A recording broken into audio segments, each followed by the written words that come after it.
And Steve Barkley is out again this week. Who's Steve? I wonder if we'll ever see him again. I don't know. He's a man about town.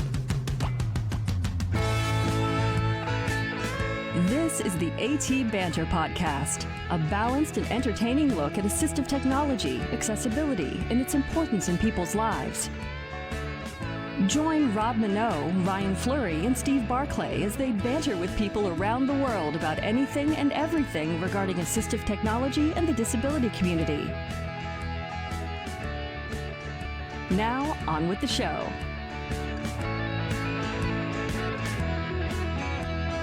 Hey, and welcome to another episode of AT Banter. Heidi ho. My name is Rob Minot, and joining me today, the lovely Mr. Ryan Fleury. I'm lovely today. How are you doing? I'm doing all right. You know, my week is almost over, and then I'm on vacation again. So, what are you doing for your vacation?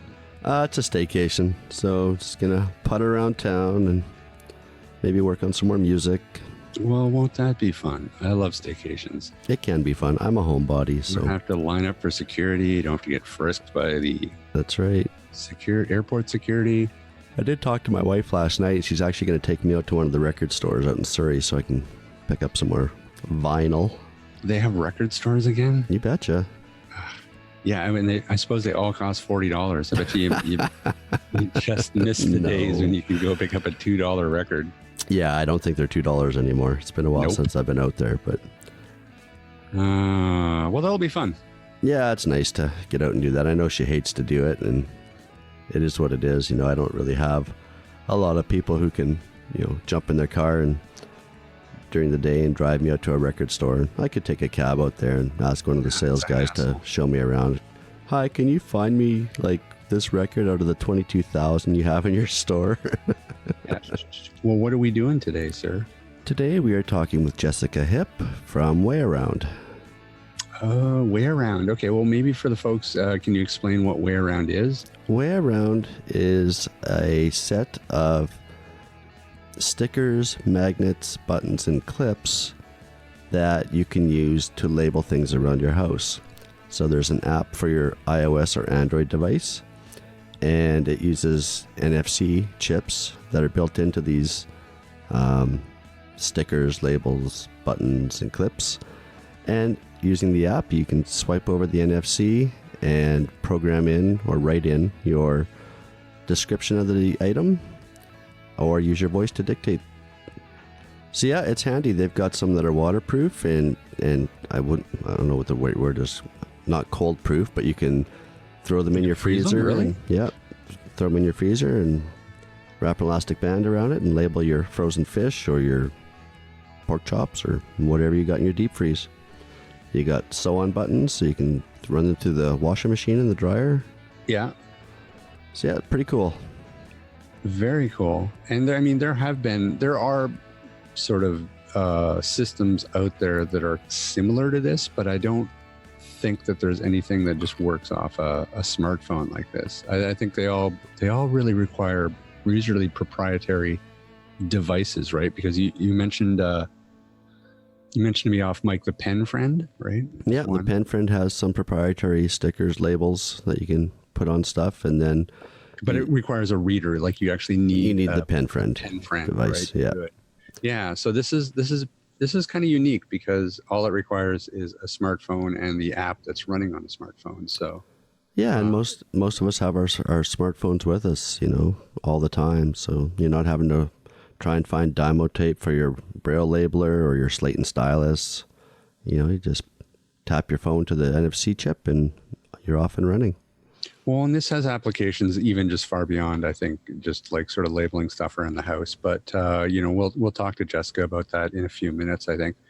But first, you want to do some news? Let's do some news.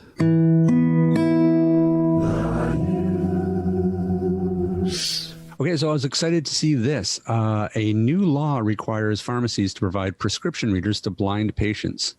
Now, this law is in Oregon, and apparently it's mirroring a similar law in Nevada. But this is very good news. And this, I think, ties into the conversation that we had with the people from Envision. Envision America. Yeah, who makes the ScriptDoc, which is how would you describe ScriptDoc, Ryan? It's kind of a two-piece system. So the pharmacy gets the ScriptDoc, I guess, machine, and they can program in onto a label for your medicine bottle the prescription directions. So take twice daily, don't take with milk, all that sort of information. And then you have a reader at home as a consumer, and you pop your pill bottle onto the reader, and it reads the instructions to you. Right, exactly. And the significance of this law, of course, is that in Oregon now, it's going to require pharmacies to provide visually impaired patients with the device that's programmed to read prescription information out loud. Now, this, I don't know, in my opinion, this law should have been in place long ago. This is something that pharmacies all over the country, both U.S. and Canada, should just have as a service. I mean, it's ridiculous that they don't. This technology is in place. It's here, but nobody's using it. I think part of that, too, is, Envision America has been around for a while. And like you say, the technology has been as well. But, I'd be willing to bet if I walked into my Safeway pharmacy or Superstore pharmacy, they'd never heard of the product. Right? No, I'm sure they haven't. So how do you get the word out to the pharmacy? Well, how do you get the word out to consumers who can then take it to their pharmacist and say, look, this would be super for me to live my life a little bit more independently. Can we look at maybe getting this in your pharmacy? As a consumer, how do you find out about that information, right? Usually by word of mouth or podcasts or online. If you stumble across it. Yeah, and I don't think that ever before, like, pharmacies really even considered it their problem. I know that we have a lot of blind clients and friends and stuff that have talked about their methods for keeping their prescriptions straight. Everything from like putting a rubber band around the bottle, or I don't know how do you do it, Ryan? I basically only take one prescription medication, so I've only got the one bottle, and and typically, like, I've got vitamins as well, so it's a bigger bottle, different shape. I don't know how I would do it. I'd probably have to put maybe one rubber band on one bottle, two rubber bands on a second. Yeah. Just to kind of be able to identify which is which. But something like the ScriptDoc would make life so much easier. And if you don't have somebody sighted around to help you to make sure that you're taking your medication safely, you could be in a dire situation. Well, so sure. I mean, somebody. I mean, you think about somebody who has like 4 or 5 different prescriptions, and one they have to take twice a day, and one they have to take once a day, right. And one they're taking before bed, and it can get really confusing really fast if you can't tell which medication is which. And it's ridiculous that you'd have to like put one in one drawer and another in another drawer, put a rubber band, this is just ridiculous. And this has been going on for years and years. So I think it's really a positive move that a state like Oregon has put this law in place, even though if we read the article further, we see that a group of Oregon pharmacies actually lobbied against the bill, citing the cost to drugstores. Which is ridiculous because, of course, the Envision AI, I'm assuming it is the company that they reference in this article, because I don't know of any other company that makes anything like this. Envision America, not Envision AI. Sorry, Envision America. Yeah. They came back and submitted testimony that it would cost pharmacies approximately $400 per year to lease the equipment needed to dispense the labels, plus another $2 per label applied to the prescription. So, I mean, this is not a huge cost for the pharmacies at all. Well, and what I'm wondering is, I don't know what it costs to run a pharmacy. Some are, pretty small. Some are mammoth. But we hear time after time that the pharmaceutical companies are making billions of dollars a year, billions of dollars So why can't they offset some of that cost? Yeah, there's absolutely no reason for it, and even if there is a slight cost to them, I mean, the benefit of having a system like this in place is far outweighs any sort of cost. Even if they have to figure out a way to help mitigate that cost by charging $1 per prescription extra. I don't know. I don't know what the solution is, but at some point, somebody has to pay that cost in order for this to be in place. But it needs to be in place is the long and the short of it. So good for Oregon for doing this. Shame on the Oregon pharmacies for lobbying against it. But well, they lost. So well, they lost exactly. So listen, I hope that this getting some traction, and we see it in other states, and hopefully we get it here, because it's ridiculous here in Canada that we don't have anything like this in place either. Well, and I wonder, like who would you go to try and get something like this to become available in Canada, other than, me as a consumer going to my pharmacist? Is there like BC Health or CNIB, or who do you think you would go to try and rally the troops and get something like this as a law in Canada, where all pharmacists have to provide? Yeah, no, it's a good question. It is a very good question, and maybe that's something we need to dig up, because I personally, I think this needs to get a lot of traction, because this would make a huge difference in a lot of people's lives, and it's not, it's not cost prohibitive at all for the pharmacies or the consumer. I mean, we should have this just in homes. This should just be a thing. Well, and not even just the blindness community. How many times have we talked about people turning 65 or older every year, is just growing and growing and growing. So let's get this happening. Yeah. Hey, Steve, why don't you tell the fine folks about Canadian Assistive Technology? Well, Canadian Assistive Technology is a Canadian-based distributor of, guess what? Assistive technology. I would not have guessed that. Really? Oh, I got to work something better into the name then. And we do all kinds of low vision and blindness aids, as well as all kinds of physical access aids and accessible furniture. You name it. Visit our website at www.canastech.com. Rick, let me ask you about this. Chaos Technical Services. Chaos Technical Services. Don't sound so excited about it. Woo! Speaking of repairs, we are the sister company to Canastech. We do the repairs on low vision devices, reading machines, for libraries, Braille printers, and pretty well anything in between. We can be found at www.chaostechnicalservices.com. Joining us now is Jessica Hipp, the Chief Operating Officer from WayAround. Hello. Hi, is this Ryan? This is Ryan and my co-host Rob. Hi there. Hi, Rob. Thank you for joining us. We really appreciate it. Yeah, thank you so much. You know what? Let's just start out and tell us a little bit about the company itself, how long it's been around, and maybe some of the origins about it.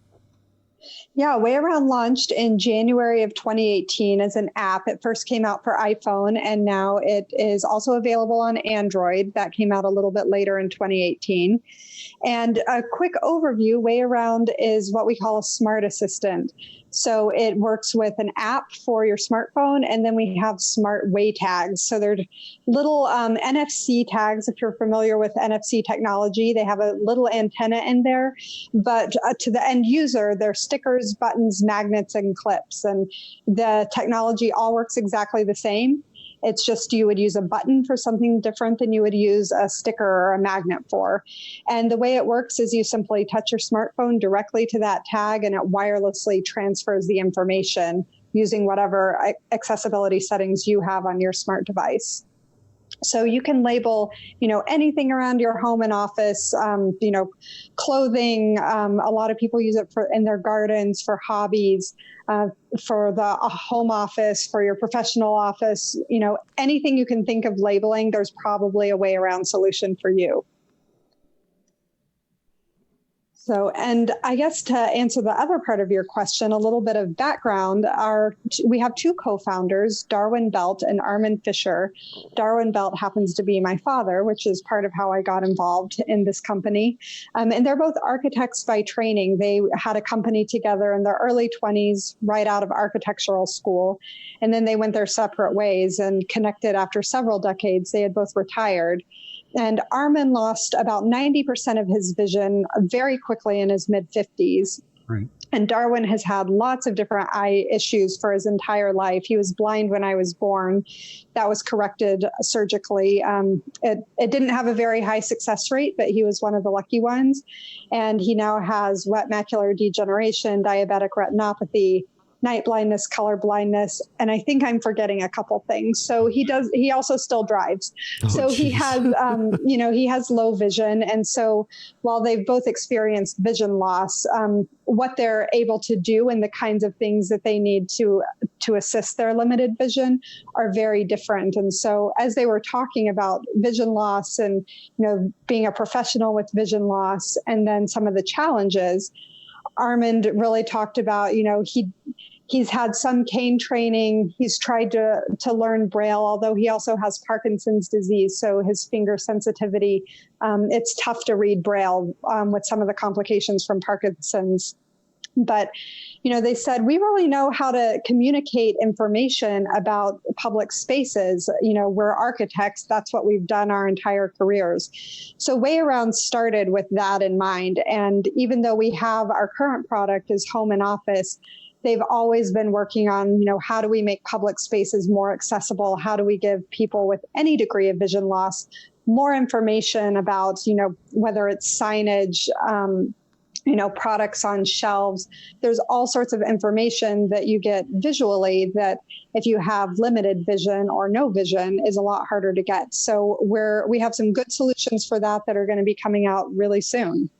Well, and that is such an important aspect. Accessibility in public spaces is such a mixed bag. I mean, we're in Canada and we're constantly seeing new public spaces being developed with absolutely no adherence to like Braille signage, or when there is Braille signage, it's not accurate or it's in an awkward spot. There's no standards in terms of where signage is. So really, things like malls and stuff, people with visual impairments are just sort of,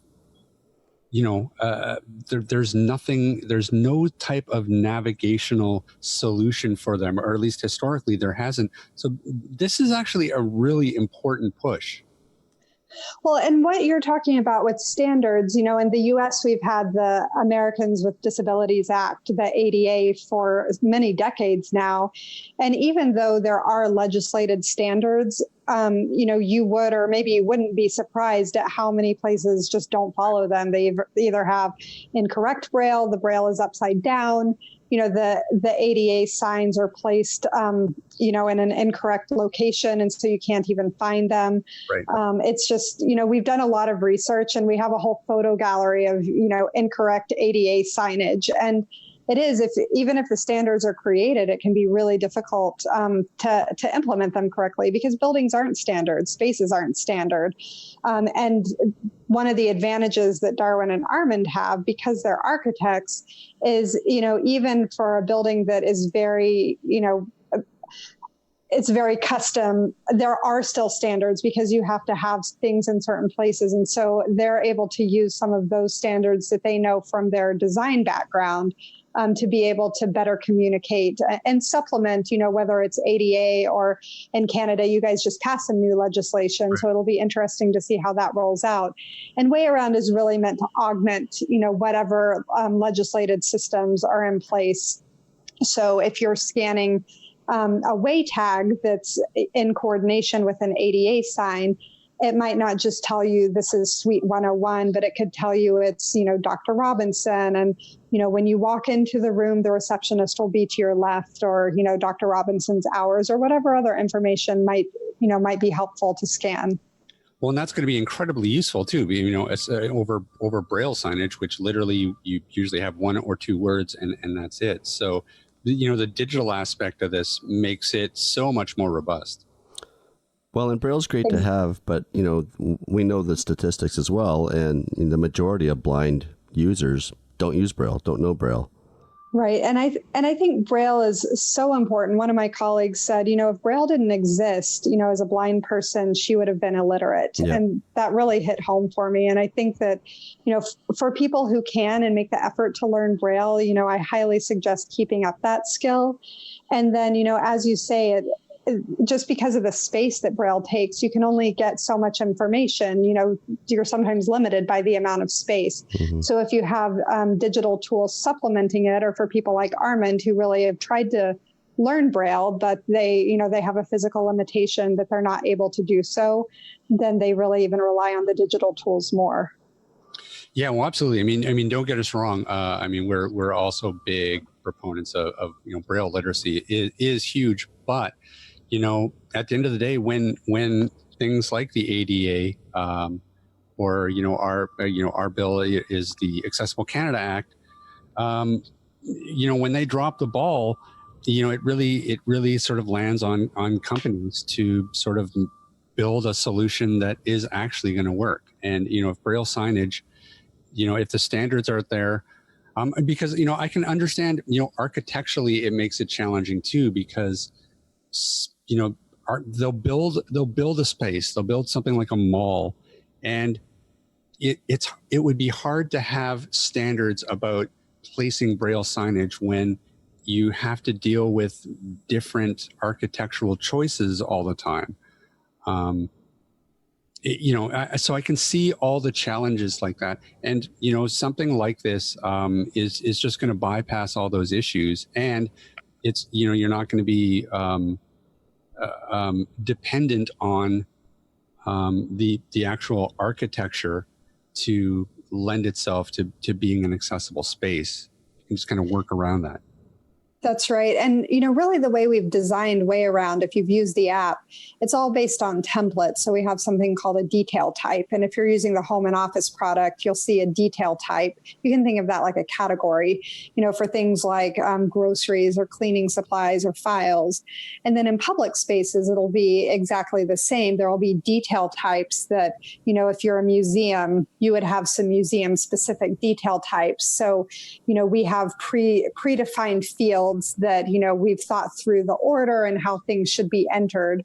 And then you can always add your own and customize it if there's things that we haven't thought of, because we definitely haven't thought of everything. But those templates really do give a nice way for people to, to have that information presented really consistently. You don't have to put in all of the fields, but they're there if you want to. And then when the end user scans, they're used to how the information is presented. And I have a lot of users that know and have used some of our beta versions that if I want the piece of information that's on the 5th line down, I can just swipe quickly 5 times and I know it's always going to be there.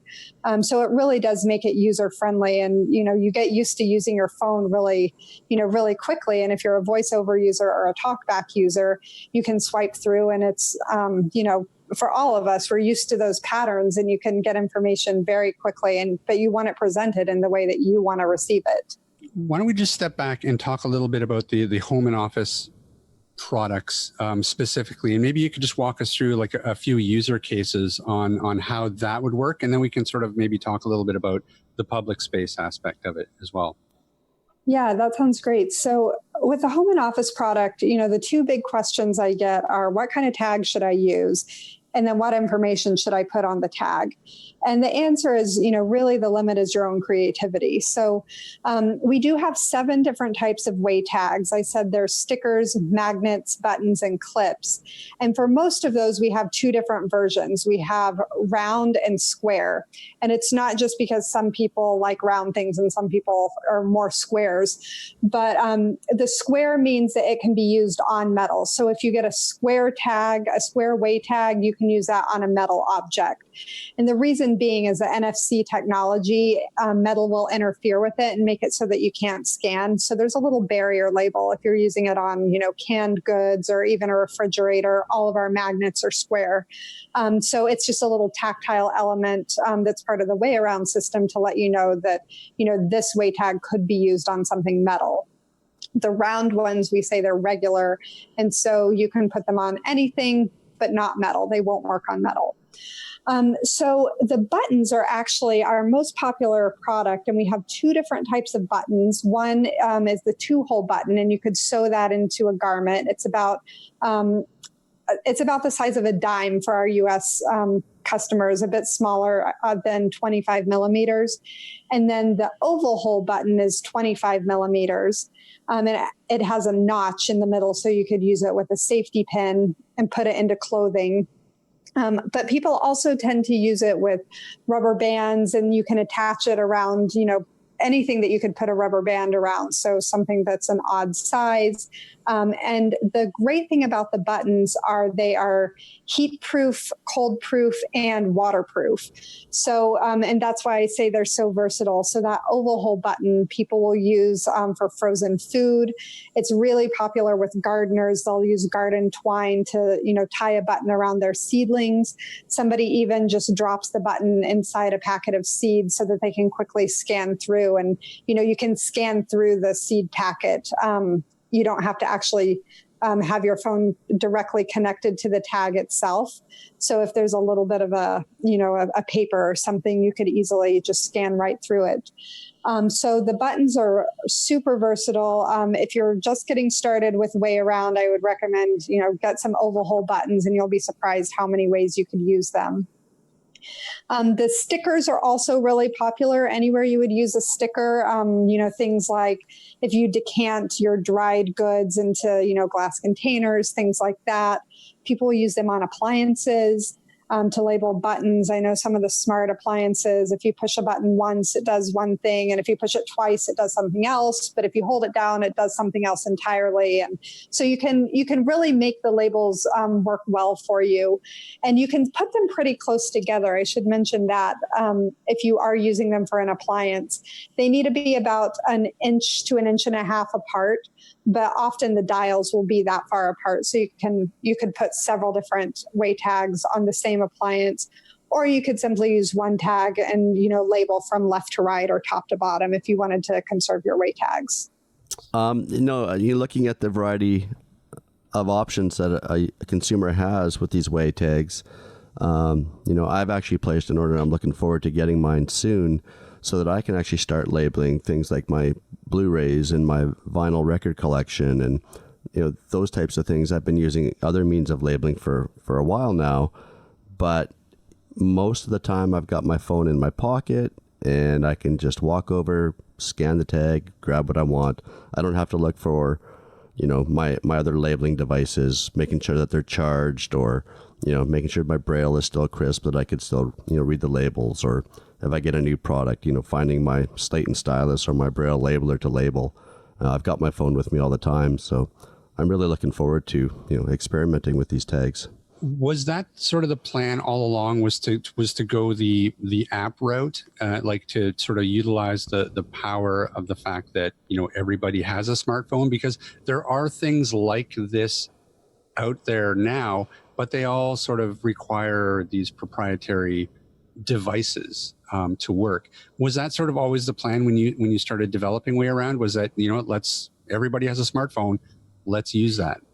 Yeah, it's an interesting question, and So our very first iterations, again, our founders are architects. So we started out really thinking about public spaces, and we were looking at a tactile signage system, kind of 3D printed maps and that sort of thing. And it wasn't scalable. And, we got a lot of feedback in some of our early testing that, hey, this is good, or I could see a use for it. But everyone's just using their phones, and you have things like AI, why would you just do this really expensive 3D printed map thing? So fast forward several iterations, we came up with NFC, and part of the power of NFC is it is that near field communication. So there's a lot of solutions, for indoor navigation using things like Wi-Fi or beacons, other systems that'll get you close, but don't get you that really specific information. I think a good example is if you're in a grocery store, there's a lot of systems that can get you to the cereal aisle. But if you're trying to find Cheerios versus Honey Nut Cheerios,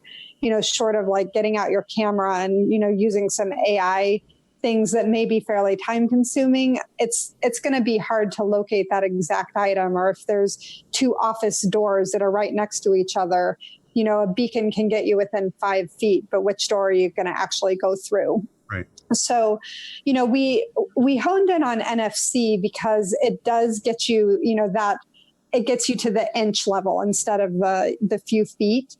And then once we realized, hey, NFC is really great for supplementing all of these indoor navigation systems, it gives you that confirmation, and it can also provide orientation information. That's when we said, aha, we can provide, a use case that people can use at their home and office. We can go ahead and get that out now. In the US, people aren't so familiar with NFC or haven't been. It came out with the iPhone in 2017. That's when it was released, for third-party developers like WayAround to start to be able to use NFC technology. Before that, Apple had just limited it to Apple Pay. So if people were familiar with NFC, it was really only through payment. In Europe and some other countries, it's different. It's much more widespread. But NFC, it's not a new technology at all, but it's just starting to be used and adopted more widely in the US in the past couple of years. It's interesting. It really sounds like we have all these technologies, these navigational technologies, and it sounds like if we marry them all together, whether it's through separate products, all within the same device, e.g. a smartphone, we can get, from doorstep to a few inches using these three together. So for example, you're going to use the GPS component to get you to the mall. Then you're going to use maybe beacon technology to get you to the store.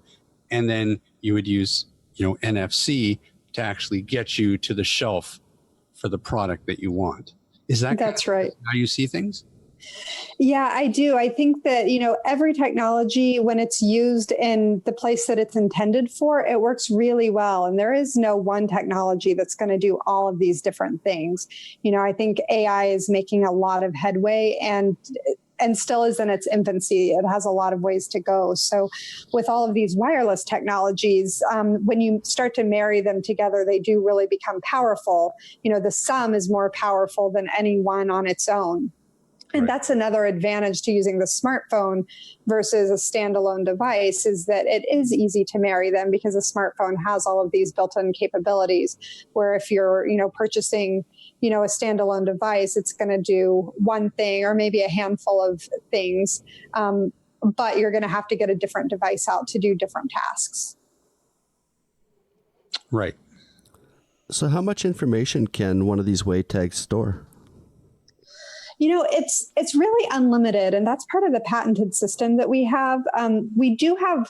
We've implemented a limit of 2,000 characters, and it's something that we set so that we don't have people putting an entire book, on a Way tag.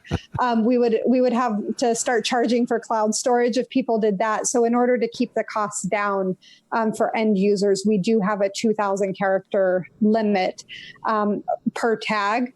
And that's a couple of pages in Word. So, we had talked about some of your your vinyl collection. And so you could not only put the name of the artist, the name of the album, but if you wanted to put other notes about when it was produced or, notes, listening notes, you could put all of that on the way tag as well.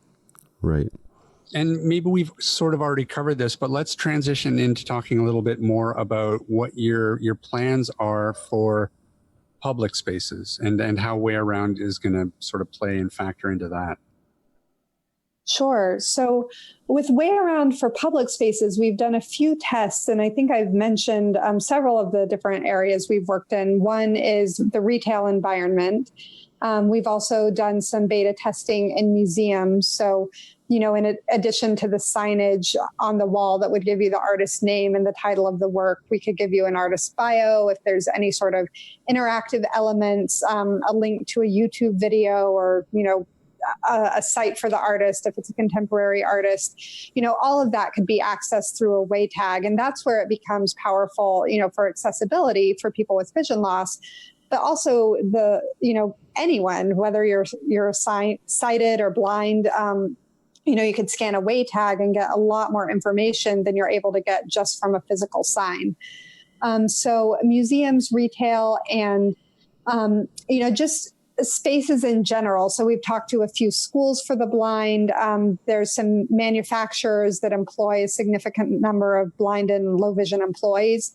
So they're looking at, all of their safety signage, that type of thing. WayAround works really well for even, a break room labeling the regular coffee and the decaf is a really great use case for WayAround. And the way the public product works is there's a site administrator who would have access. We have an online dashboard, so you would be able to edit tags through your computer to make sure things are updated, and then it could be updated remotely to the tag. So if it's a bigger company that has multiple locations, it may be that their HR manager is in charge of updating the way tags and making sure it's, if there's safety information that needs to be updated, they could update that through the web interface, and then it's just pushed instantaneously to all the tags, wherever they're located. Is that available to end users? So if an end user is interested in it, definitely get in touch. The WayAround for public spaces it's a paid software subscription. So we just need to talk with you about your needs and how you're wanting to use it and make sure that we could come up with a plan that's affordable for you. But we do have a few plans that if you're wanting to do just, 50 or 100 way tags around your home and office, that I think the cheapest plan or least expensive is about $20 US a month, where you would be able to go in and have those, you would have read-write access, and then anyone, the general public, anyone who has a WayAround app could go in and read those way tags. Right. So another question I was just thinking about, sorry, Rob, to interrupt you, but... No, never apologize for interrupting. When you're starting to label a tag, are you using your voice, or can you use an external keyboard, or do you use the on-screen keyboard? And also, do those way tags support Braille Output? Yeah. So yes, and yes. So you can, when you're inputting information, when you're labeling the way tag, you can use whatever features you have on your phone. So you can use the phone keyboard. You can use that dictate function and just talk in and, text to speech. And then you can, if you have a Bluetooth keyboard, you could use that. And then in terms of the output, it's whatever accessibility settings you have or, connected devices. So it does work with a Braille display. If you have Bluetooth headphones and you have VoiceOver turned on, you'd hear it, through your Bluetooth headphones, that sort of thing. Right. So it could work for somebody who's deafblind as well, using a Braille Exactly. display. Right. Yeah. And we actually have, there's a woman who's deafblind, and she said, this is just the best thing that I have. It's, it's totally changed the way she's able to label things, to access information, and even with the public version, if she opts into that, she would be able to communicate with others in her household. Family members could label things for her. That sort of thing. So it is a pretty flexible system that has a lot of different use cases, and people have gotten really creative with how they're using it. One story that I like to mention, one of our actually really early WayAround users is a brewery owner in Colorado. He's blind. His brewery is Blind Faith Brewing. I can't wait to visit and do a whole case study, but his lead brewer is sighted. And so they've tagged all of their vessels, if they need to, move something from one vessel to another and add, the hops on this day. They're using WayAround to communicate with one another so they can provide updates to one another, and it's all logged in the system. Well, now, have you had a chance to take it to retail spaces, like say malls, for example? And what kind of response have you gotten from them, if you have? Yeah, in the US, there's a program called the Business Enterprise Program. And basically it allows people with vision loss to have priority for running vending machines and micro markets in any federal and state building. And so we've really worked with that program because it is, the employees, the people who are running these are blind, and they have an inventory, some sort of a warehouse where they're stocking all of their supplies. And then the micro market, which is like a kind of a mini convenience store that's unmanned. So there's a kiosk checkout system. So we've worked with some of the micro market vendors to label all of the items on their shelf so that they know if I'm stocking, this certain kind of chip and there's 5 different flavors, they'll be able to know that, which flavor is out, which flavor, they need to put in to restock in which slot. And then for an end user with vision loss, they would be able to scan and get the name of the product, the price, and eventually they'll be able to get all the nutrition information as well. So it's, the response has been really good. We're working with a couple of micro market companies to integrate that, to make it a really seamless experience for the blind vendors. And they're all seeing use cases for sighted people as well. So I think it's one of those technologies that works really great for people with, very limited vision or even no vision.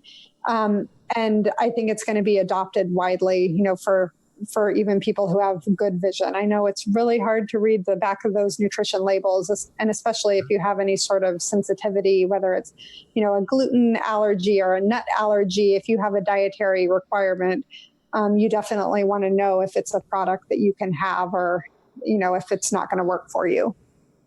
Well, and those are always the, especially when you're taking it to things like, retail spaces, those are always the important aspects of it. If you can, demonstrate a use case scenario for everybody as opposed to just one demographic like the visually impaired, they love that type of stuff. But, it's a little bit frustrating to me to hear because, the technology is here to make spaces like way more accessible than they currently are. But part of the problem is, going back to talking about the ADA and the ACA, is that, there's no teeth behind the legislation. And we can't get these systems into the spaces that need them because, they don't want to impact their bottom line just, to build this sort of AT add-on. There's really no motivation there to really truly take the step and really make, something like a mall or a coffee shop or anything that really truly accessible. Yet here we are, we're sitting on this technology that would allow it. Yeah, you're so right. And I think one of the advantages to WayAround is it's affordable. The NFC stickers are about $1 a piece, so it's not this really costly, solution. And sometimes the technological solution is there, but it becomes cost prohibitive, especially if it's a small business. I know in the US, there are some tax advantages and financial incentives to do additional accessibility, retrofitting type things for businesses, especially for small businesses. I don't know if the same thing exists in Canada, but if you're talking about a really expensive system that involves a lot of cameras and artificial intelligence and, integrating it into existing systems, that might be something that some of the really rich corporations are able to do. And I know they're looking at doing things like that now. But the beauty of WayAround is you don't have to build it into anything. You're not having to tap into electrical wires or anything like that. It's truly as easy as sticking a sign on the wall and then going to your computer and figuring out, what do I want that sign to say when somebody scans? And then for the end user, most smartphones have an NFC reader, built in. And so they're able to just scan and get that information. And, a lot of marketers are starting to perk up around NFC because it does provide this opportunity to get out messages, get out important details, whether it's, special pricing or, whatever it may be about a certain item at that point of decision, which is a different location.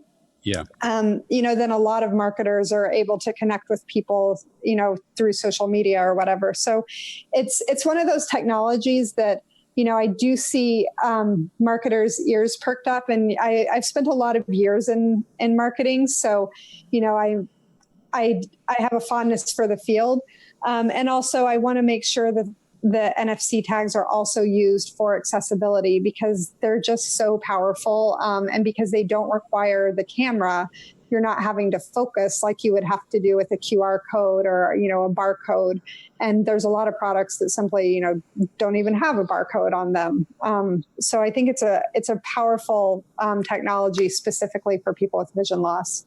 Yeah, absolutely. Yeah, I remember, reading articles about the new technology and how, marketers were just drooling at the idea that, oh, wow, we could send push notifications out, to somebody who's walking around the mall and they walk past Old Navy and they just, boom, they get a push notification about all the sales that are in the that are in that particular store.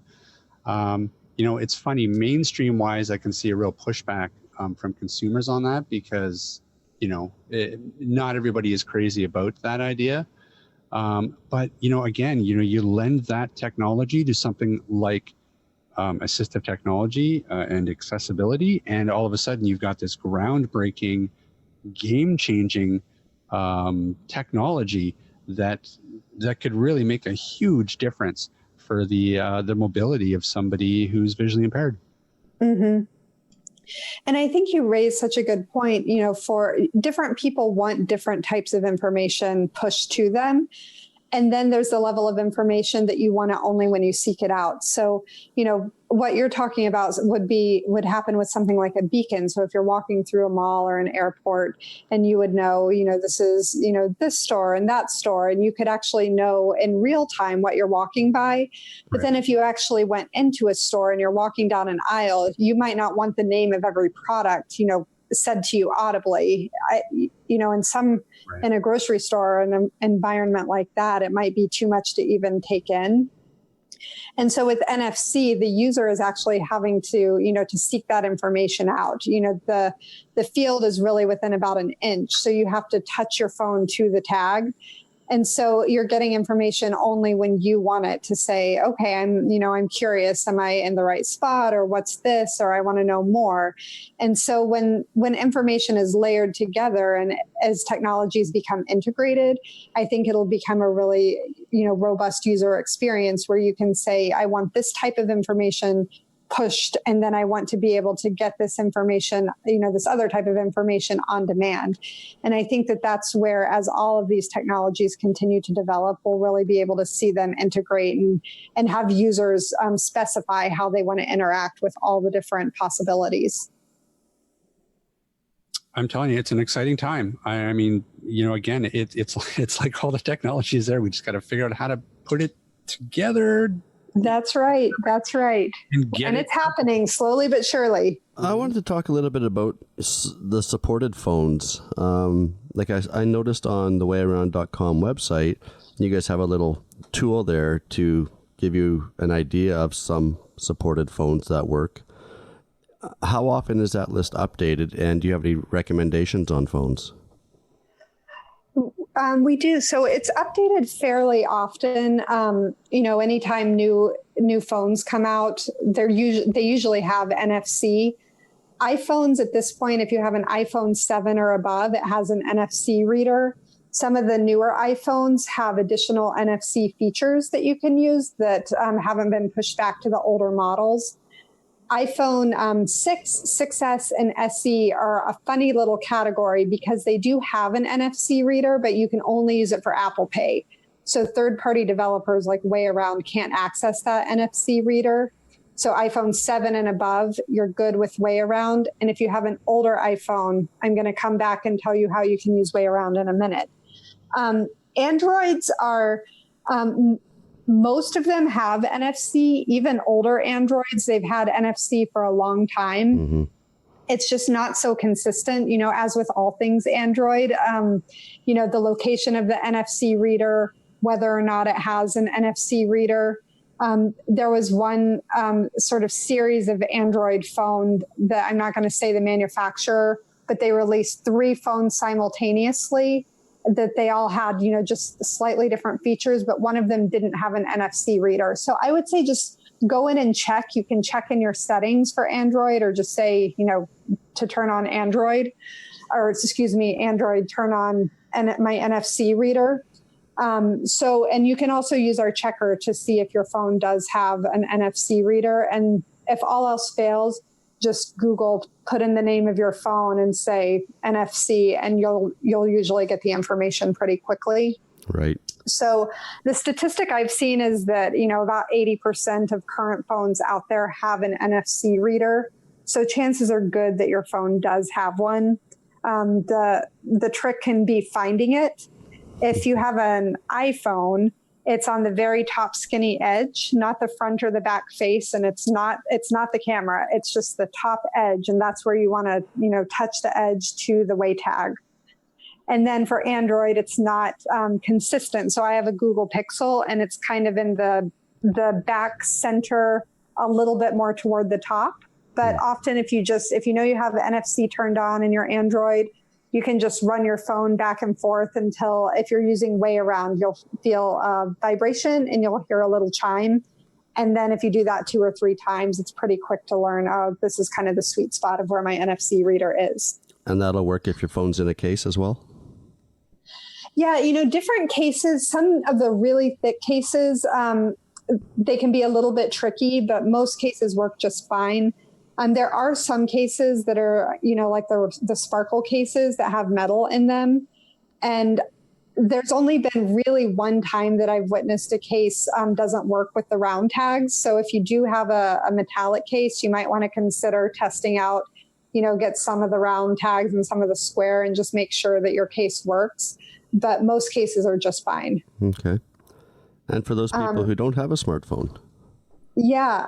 Well, let me first go back to if you have a smartphone, but you have an older phone or your phone doesn't have an NFC reader, we have an accessory that we call the WayLink. And what that is, it's about the size of a credit card and about a 1/2 inch thick. So it fits really nicely in the palm of your hand. It's very light. And it connects to your smartphone via Bluetooth. And so you can scan the tags with the WayLink. You still get all of the information through the app on your smartphone. So you do need a smartphone, right? But if you want to scan with the WayLink, either instead of your smartphone or because your smartphone doesn't have the NFC reader, the WayLink is a great little accessory to use. Our website has just a ton of resources. We do have a YouTube channel and we have a couple of, help videos up there. We have a really great user guide on our website that gives you step-by-step instructions for how to create your account, how do you read a way tag, how do you write information to a way tag. But it's such a simple solution, and you can download the app for free. It's available both for iPhone and for Android. And so I'd encourage you, even if you're just curious about it, go and download the app and you can check out the interface. And then a lot of people, if they're just trying to, decide, hey, is this a system I want to use? We have a starter pack available.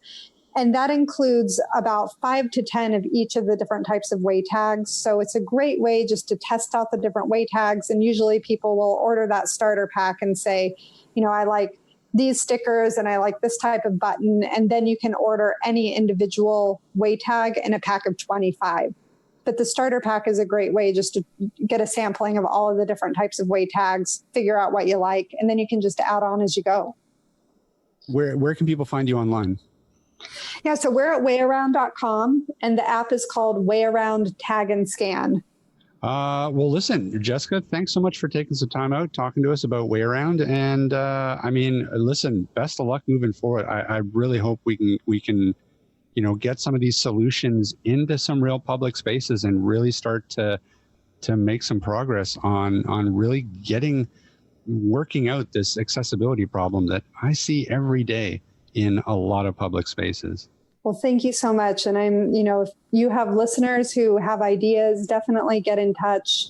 If you email connect@wayaround.com, that'll end up in my inbox, and I'd love to hear from anyone. And it's just been a pleasure to speak with both of you.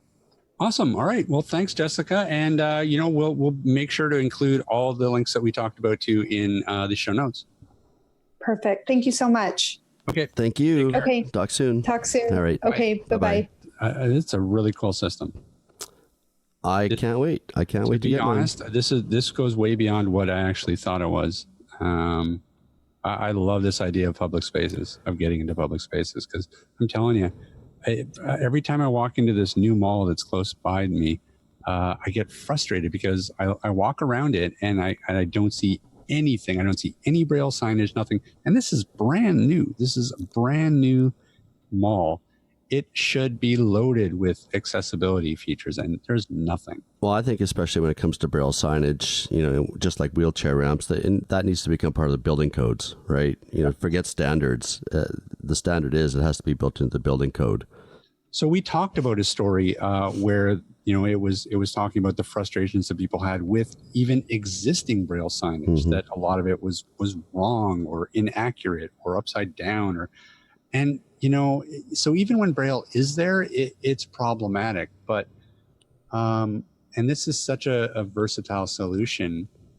I love this. I love the idea of marrying all these technologies and making, building in this structure that is like doorstep to product or doorstep to service or whatever, where it's going to get somebody with visual impairments, right to where they need to go in a nice, somewhat seamless transition. What excites me is, the ability to, let's say if I was into art, my wife and I could go to the art gallery, and as we're going to each exhibit, I could tap my phone to the NFC tag, and it would describe to me what it is I'm looking at. You've got a limit of, 2,000 characters. It would tell me this is a painting of the Mona Lisa. The textures are blah, blah, blah. The colors are blah, blah, blah. Or this is an exhibit of whatever, and give you some information. It's like audio description for TVs and movies, but in the palm of your hand in public spaces. Yeah. And I mean, that's the nice part of being a versatile system like that is that, like when a museum or something has to create Braille signage, and I feel bad because I we keep saying like, Braille, blah, and honestly, that's not what we're saying. Braille is incredibly important. We love Braille. But in terms of a solution for public spaces, it's not always ideal. Something like this is going to appeal more to the retailers because it's so versatile. So, for example, in your example, right, you can pack so much more information into a digital package, way above and beyond than what a Braille sign could do. And not only that, if they decide they want to move that painting, well, now they don't have to create a whole new Braille sign. Well, that's what I was just going to say. It costs money to put in a new Braille sign. With the NFC tag system or WayAround system, just like beacons, you've got a guy in the back end who enters the new information. So there's a new art gallery exhibit coming to town.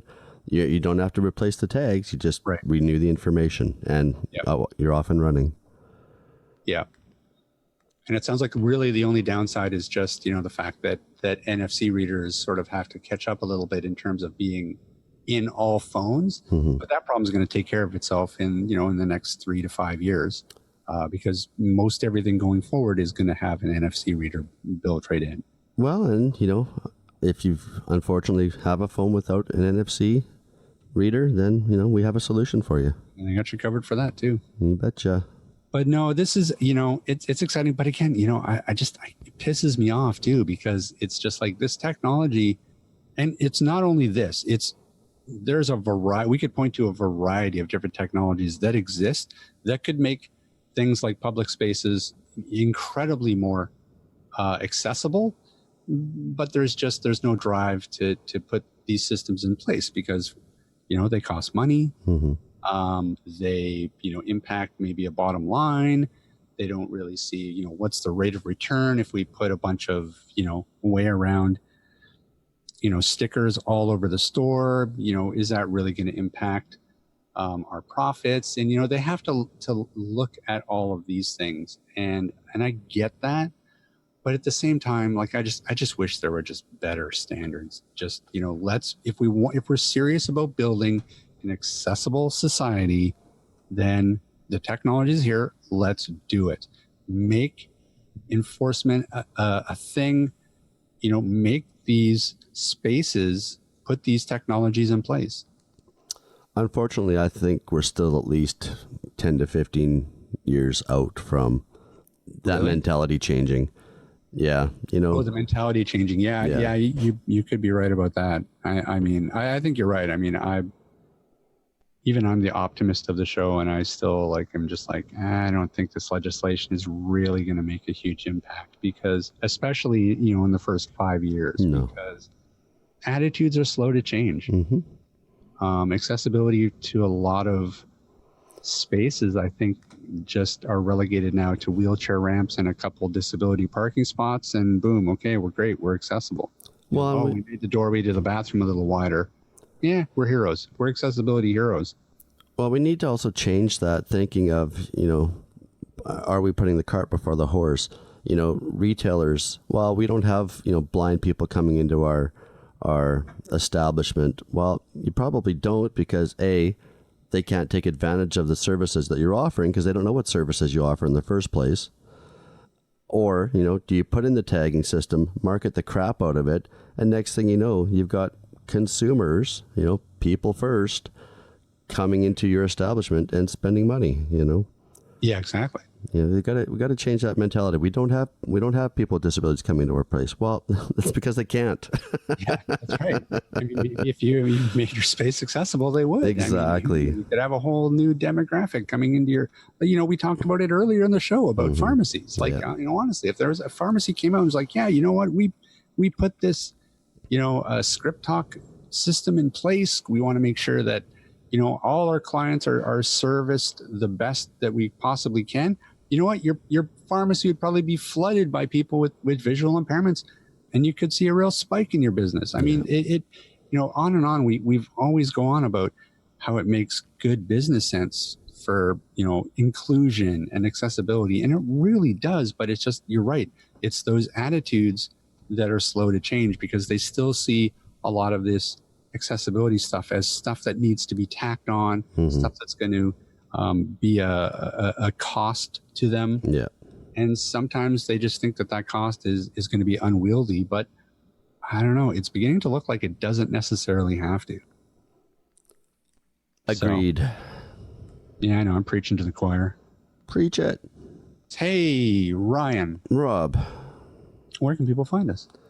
Well, as usual, they can find us online at atbanter.com. They can also drop us an email if they so desire, cowbell@atbanter.com. And they can find us on Facebook, ATBanter, and Twitter, AT_banter. And I know, don't forget, we also have Instagram. That's right. Hey, we're really well behaved today. We didn't drop any F-bombs. You were well behaved today. I'm always dropping the F-bombs. I don't think I have. I might have. I'll have to go back to the early days. Let me just go back into the archives. Yeah, you do that. Sure. You got the time to do that, do you? 3 years worth of podcasts. The next anniversary show. We should start planning the anniversary show now because our last time was such a disaster. We didn't even bother airing it, but around. I might post that next week since neither of us are here. Surprise! You'll lose all your podcast subscribers. 1 easy hour. Hey, you never know. Oh, I know. What is this incoherent drunken babbling in my ear for 45 minutes? Yep. All right, everybody. Well, that's going to do it for us then. And we will see everybody in about 2 weeks. Adios. This podcast has been brought to you by Canadian Assistive Technology, providing low vision and blindness solutions across Canada. Find us online at www.canasstech.com. That's CANASSTECH.com, or call us toll free at 1-844-795-8324. For all your assistive technology servicing needs, call Chaos Technical Services at 778-847-6840, or find them online at chaostechnicalservices.com. Whoa, look at that. Master of the one take.